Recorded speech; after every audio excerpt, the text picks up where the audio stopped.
Assalamu alaikum warahmatullahi taala wabarakatuh. Wale vijana, mambo vipi?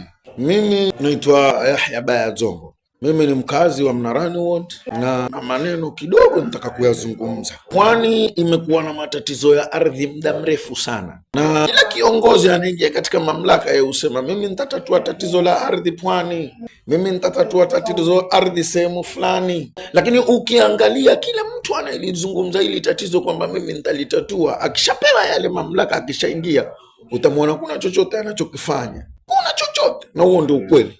Sasa jamaa, tutaka tuulizane, huu uongozi ni uongozi wa vipi ikiwa tutakuwa sisi viongozi kila siku twadanganya wananchi kwa sababu ya mashamba?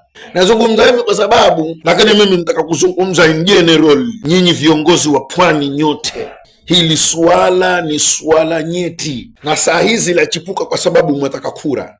Muje mtudanganye tena, museme maneno mazuri mazuri kuhusu mashamba, alafu mkishapata mwanze tena drama zenu.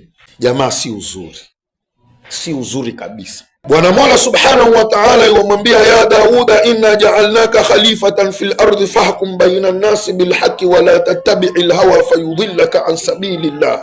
Mungu mwambia Daudi, ewe Daudi, sisi tunkujalia wewe ni kiongozi fil ardi, katika ardhi, fahkum baina an-nasi bil haqqi, hukumu baina ya watu kwa ndia za haki, wala tattabi'il hawa, wala usifate matamanio yako wewe Nabii Daudi.